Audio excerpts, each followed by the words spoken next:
Welcome to another episode of TalkNWRC. I'm delighted to welcome Catie and Stephen here, our guests. We're going to talk about journeys today.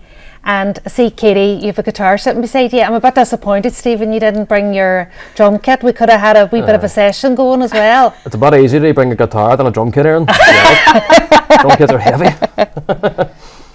Well, Catie, we've seen you before because you are a music student here at Northwest Regional College, and you've actually performed at our open day. So I suppose being a student here has given you lots of opportunity to do live gigging. Oh, 100%, yeah. Like, so it's my fourth year here now, so even from first year was COVID, but like coming in second year, it's a completely different experience being here in person.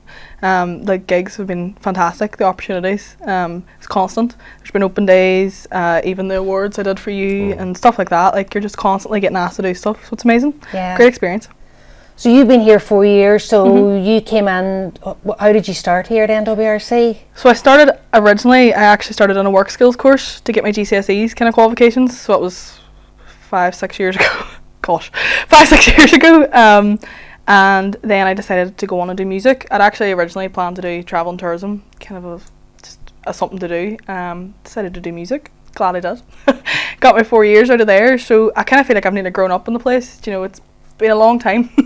And it's been nice to kind of have like the stability of seeing familiar faces. Like, I know you both from being around, obviously, and it's kind of been nice to kind of grow up around you and go on to do bigger and better things now. Yeah. I'm all about the fact that, you know, you effectively when you were 16 decided I'm doing music. You know, you put all your eggs in one basket. Were you confident enough that this is where I want to go with my future? I think there was a lack of confidence, which is kind of why I wanted to do it. I kind of pushed myself. During COVID, I'd kind of started a music page and kind of been getting some sort of feedback of like, you could do this. I'm like, I don't know, I'm not sure. But like straight away, like starting like the course, your confidence is just nearly skyrockets. Like, not in a diva way, you know what I mean? I'm very humble, but it just like the lectures are constantly there pushing you on, egging you on. Like, you can do it.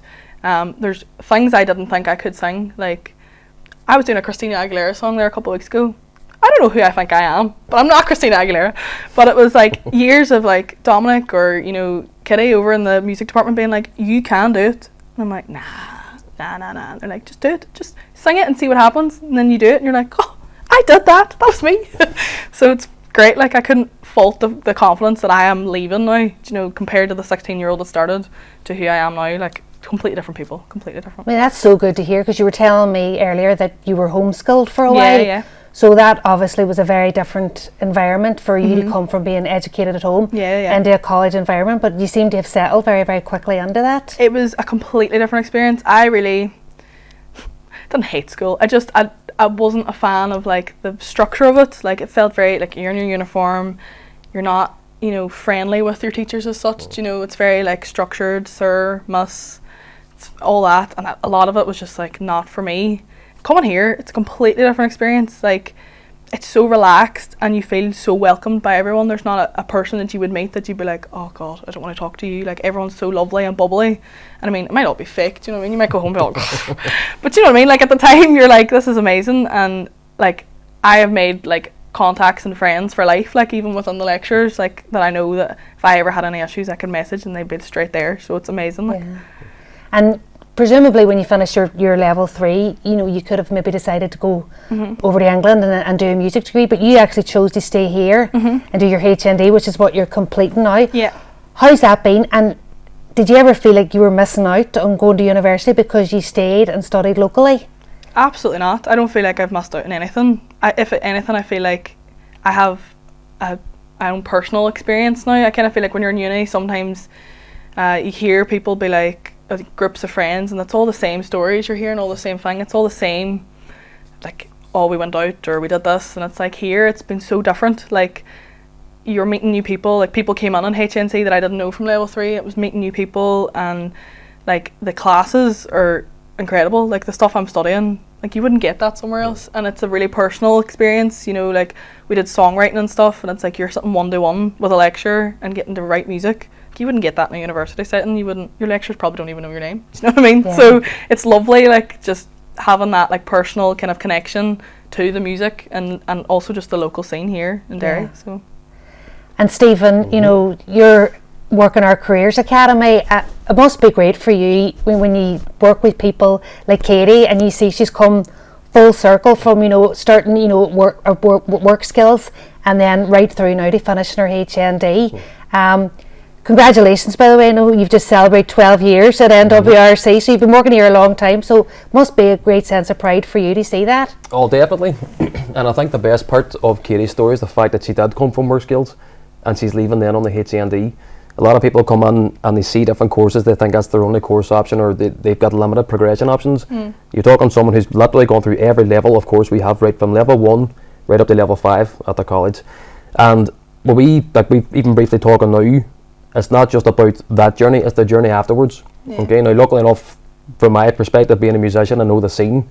But by any student we have, it's about after what you do. You know, we're talking about what ways Catie can go on now and earn a living from music. It's not just, right, you have your qualification, see you later. And the music department are brilliant for that as well. So in terms of for what you can do now, right, you're leaving here, it won't be a case of, right, listen, good luck on your journey. It will be keep in touch, let us know.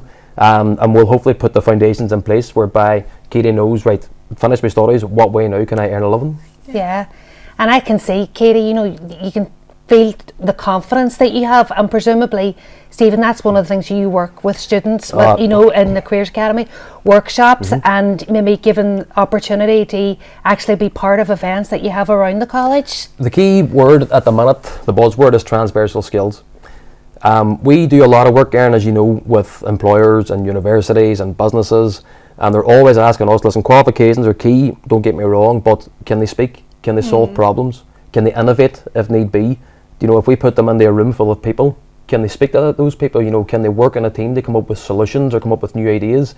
So those are the kind of skills we're trying to get in all of our students in any subject area. So like your team building, your communication skills, your logical thinking, your problem solving. But as I say there, even things like working on initiative, you know, being creative is a big one there at the minute as well. You know, can you create ideas? And we've got all these new modern employers, especially locally. There's a massive scene of local employers who are looking for these kind of students who've got their qualifications, done the groundwork, but who have those transversal skills whereby they can actually flourish in the workplace. So not just survive, but actually flourish. Yeah.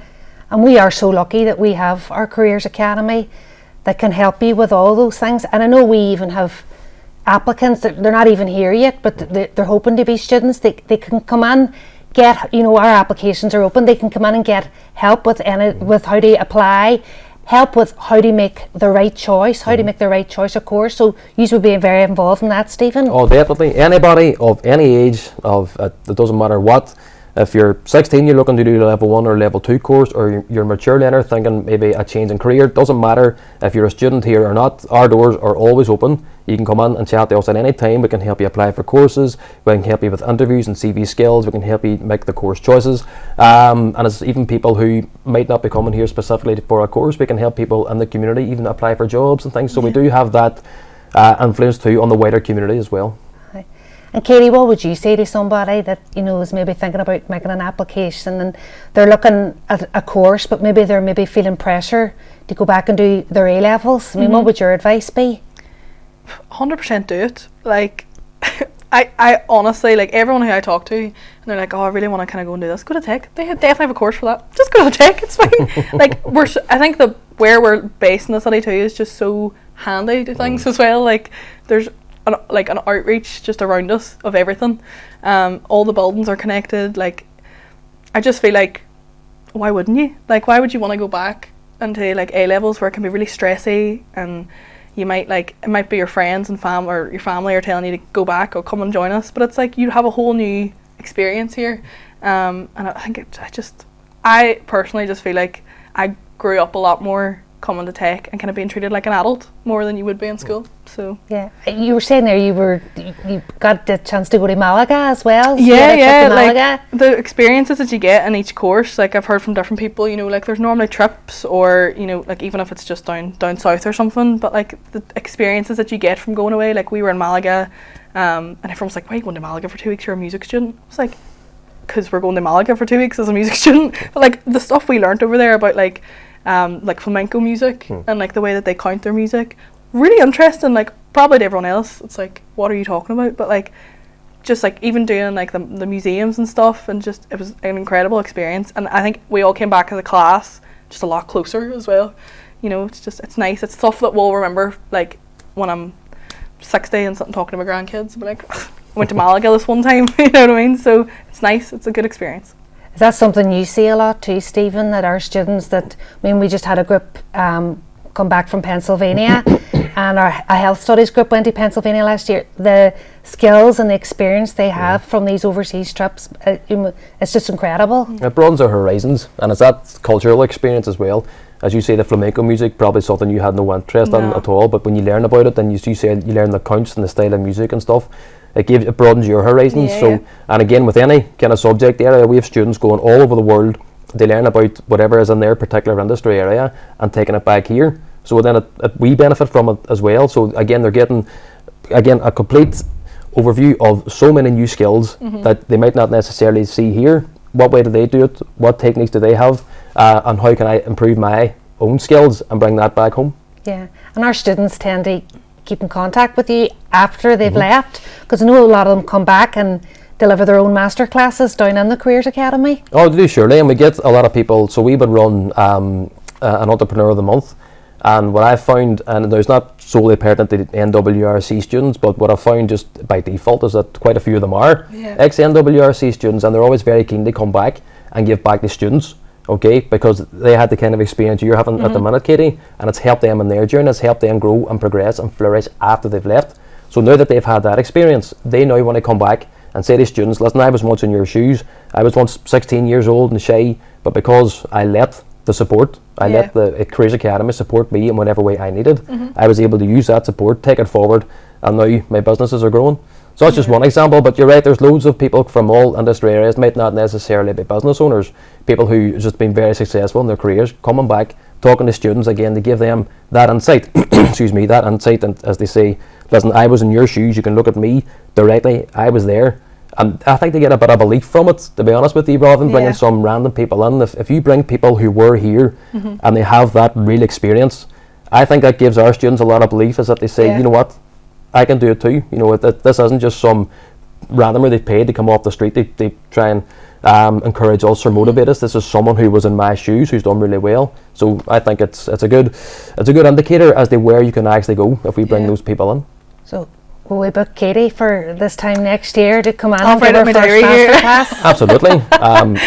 For free, obviously, Catie. Of course, I won't expect anything for that. Look, thank you very much for joining us today for this episode of Talk NWRC. I'm sure a lot of our students got a lot out of it, so thank you very much. Thanks for having me. My pleasure.